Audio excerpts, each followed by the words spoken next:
मैं एमएलसी में आपको जवाब दूंगा सर, उसके पहले हर्षद शर्मा कुछ कहना चाह रहे हैं। मैं जवाब देता हूं एमएलसी के ऊपर। अनंत जी 2 हॉस्पिटल में साहिल गया जब उसको चोट लगी, एक एम्स में और एक लेडी हार्डिंग में, दोनों सरकारी हॉस्पिटल है। देखिए नवीन कुमार जिंदल जी, अभी तक तो एजुकेशन का सवाल था, आज आपने बहुत अच्छा मुद्दा उठाया हेल्थ का भी, कि आपके कॉलेज आपके हॉस्पिटल्स में ठीक से एमएलसी भी नहीं बनती है लोगों की। क्या आप ये कहना चाह रहे हैं कि एक बच्चा वहां पर गया? अरे कोई कानून ही नहीं ना बने। आप ये कानून हमने नहीं बनाया, आपने बनाया। ये दोनों मेरे पॉइंट ऑफ कंसर्न है सर। आप टॉपिक की अलग अलग डायमेंशन में लेके जा रहे हैं। समय चाहिए, मामला सिर्फ इतना, मैं श्रीवास्तव आपके पास हूं, मामला सिर्फ इतना है 19-20 साल का लड़का 20 तारीख को अपने हक की मांग को लेकर के ग्राउंड पर था, उसको पैरेड गन लगी। ये राहुल गांधी लगातार दावा कर रहे हैं। राहुल गांधी ने किस दिन बताया? अब एक नया एंगल कि भाई एमएलसी इसमें नहीं थी तो एफआईआर दर्ज नहीं करेंगे। अब एफआईआर दर्ज हो गई तो क्या 6 घंटे में एमएलसी आ गई? राहुल गांधी ने कब दिखाया उसको जब चोट लगी? मैं आ रहा हूं नवीन जी, मैं आ रहा हूं आपके पास। वो मीडिया के सामने किस दिन आया मुझे बताया नहीं है। मैं आपके पास तस्वीरों के साथ ये बताएं वो किस दिन मीडिया के सामने आया? मैं कह रहा हूं 20 तारीख को आया, 20 तारीख को आया, 12 दिन बाद आया। नवीन जिंदल जी, बाकी लोग बोल रहे हैं सर, मैं तस्वीरों के साथ आपके सामने वापस लौट जाऊंगा, क्योंकि बिना तस्वीरों के तर्क करना कोई बातचीत नहीं है सर। देखिए आनंद भाई, thank you for inviting me on your esteemed show. आप मुझे बताइए कितने लोगों को जानते हैं कि जो मीडिया के सामने आने के लिए अपनी आंख फोड़ लेंगे? This is ridiculous. वो एक बच्चा है, ही हैज बीन वुंडेड और उसको चोट लगी है, और जिस वजह से विपक्ष ने पार्लियामेंट में माननीय गृह मंत्री का वक्तव्य सुनने से इनकार किया था, वो यही था।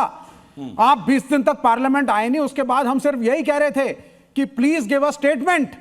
चाहे आप ऑनरेबल प्राइम मिनिस्टर की तरह एक रील 12 बजे रात को बना के स्टेटमेंट दे दो कि क्या जो पैलेट गन्स चली, जो 4-5 लड़कियां, बच्चे जिनको खड़ा किया राहुल गांधी ने प्रेस के सामने, उन लड़कियों ने अपनी आप बीती सुनाई। दिल्ली पुलिस के साथ जो फर्जी पुलिस घूम रही थी, कौन थे वो? आरएसएस के लोग थे, प्राइवेट आर्मी थी, क्या थी? नहीं, वो प्रोटोकॉल होती है। प्रोटोकॉल था। चलिए प्रोटोकॉल होती है कि अगर ऐसे तो दंगे होते हैं तो सादी वर्दी में पुलिस वालों को वहां तैनात किया जाता है। हाँ, सुनिए सुनते रहे। आरएफ वालों के पास बिल्ले नहीं थे सर, ये भी कानून है। नहीं थे ना, तो अब क्या गृह मंत्री एक स्टेटमेंट खुद नहीं दे सकते थे? 20 दिन तक दिया नहीं, झारखंड की वेट कर रहे थे, सोचा उसके पीछे छुप करके I will save my skin. No sir, आपने स्टेटमेंट नहीं दिया। और यह दुख की बात है कि भारत जैसे बड़े देश में, 150 करोड़ का देश है, 2026 चल रहा है, इंटरनेट, मोबाइल, आप जैसे मीडिया के लोग, बड़े बड़े जी न्यूज जैसे चैनल सब कुछ दिखा रहे हैं आप लोग, उसके बाद भी एक एफआईआर होने में की बात की, मैं सीधा वापस ग्राउंड पर लेके चलता हूं आपको। एक एफआईआर में राहुल गांधी को उतरना पड़ा। तक इस वक्त आवाज पहुंच रही है। हिमानी, अगर जरा तस्वीर आप वहां की दिखा पाएं कि अभी ये अपडेट आने के बाद कि इस मामले में एफआईआर दर्ज होगी, अब क्या हो रहा है वहां पर? देखिए इस वक्त तस्वीरें आपको दिखा दें। सबसे पहले मैं अपने विजय सौरभ को कहूंगी कि आप गेट के उस पार की पहले तस्वीरें दिखाइए, क्योंकि वहां पर भी हलचल तेज है और वहां पे शायद इंतजार कर रही है मीडिया कि कब राहुल गांधी आए और उनका पहला रिएक्शन जो है वो मिल सके। और ये खबर अब यहाँ बाहर भी पहुंच चुकी है कि एफआईआर दर्ज हो चुकी है। तो यहाँ का पूरा घटनाक्रम एकदम आप ये कहिए कि बदल गया है, माहौल पूरा बदल गया है।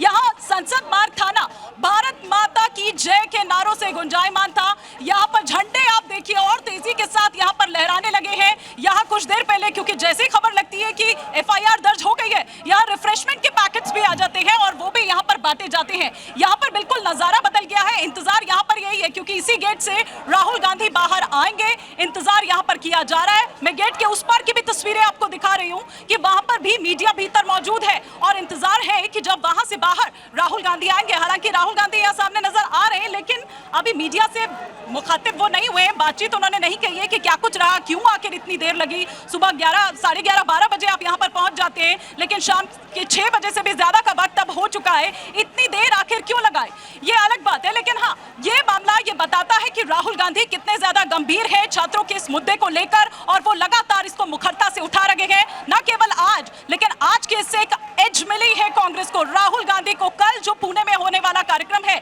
वहां पर तमाम जो महिला जो भी कैंडिडेट्स हैं, जो छात्र हैं, उनको ये कहा गया है कि आप वहां पर पहुंचे।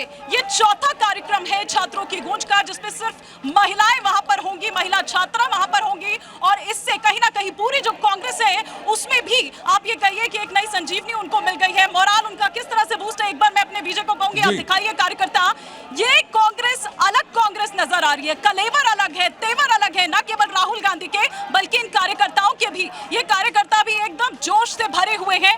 ये देखिए, ये घेरा पहले इतना नहीं था, सिर्फ एक लाइन या इक्का दुक्का यहाँ पर कार्यकर्ता थे, लेकिन अब ये पूरा गेट तक भर चुका है। ये पूरा संसद मार्ग थाने उस तरफ अगर मैं जाऊं तो वहां पर सड़क पर लेट गए थे, वहां पर कुछ जो यूथ NSUI के जो कार्यकर्ता हैं वो वहां पर लेट गए थे। ये झंडे यहाँ पर लगे हुए हैं। इससे पहले की तस्वीर दिखाऊं तो ये बसेस भी यहाँ पर दिल्ली पुलिस की लगी हुई थी कि कोई भी अगर अप्रिय घटना होती है, कोई अगर अव्यवस्था यहाँ पर होती है तो उससे निपटने की पूरी तैयारी थी। तमाम जो और फोर्सेस है वो भी यहाँ पर मंगाई गई थी।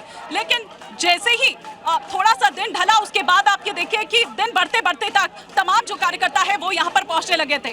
जाहिर सी बात है क्योंकि वहां से उनको एक मैसेज ये मिल गया था कि यहाँ पर अब आप पहुंचिए, क्योंकि डिले हो रहा था और राहुल गांधी इससे कम में कुछ भी मंजूर उनको नहीं था कि FIR दर्ज ना हो। उन्होंने बाकायदा वहां पर साहिल लोचक को वहां पर लेकर आए, बाकायदा दिखाया एक बॉक्स में कि किस तरह से वो जो छर्रे हैं जो इनके शरीर से निकले हैं, ये दावा राहुल गांधी करते हुए नजर आए। उनकी वकील भी, साहिल लोचक की वकील भी वहां पर थी जो ये बता रही थी कि 13 अगस्त से वो इस थाने से उस थाने बस चक्कर काट रही है, लेकिन उनकी जो शिकायत है वो नहीं ली गई। उन्होंने कहा मेरे पास MLC है और ये MLC भी लेडी हार्डिंग अस्पताल का है, जो ये बता रहा है कि हाँ जो इनके शरीर पर चोट के निशान है, जो ये जख्म है, ये दरअसल पैलेट गन के हैं। तो ये कहते हुए राहुल गांधी ने ये कहा कि फिर बताएं अगर पैलेट गन नहीं चली है तो इनके शरीर पर ये जो निशान है वो आखिर कैसे है। ठीक है इमानी, मैं लौटता हूं आपके पास। और कांग्रेस का अब अगला प्लान ऑफ एक्शन क्या है, उनकी मांग माने जाने के बाद मैं ये भी जानूंगा आपसे। लेकिन दादी के हाथों का जादू और खुशबू से महकता घर, MDH गरम मसाला, असली मसालों से भरा हूं मैं, क्योंकि हर रिश्ता है स्वाद से जुड़ा।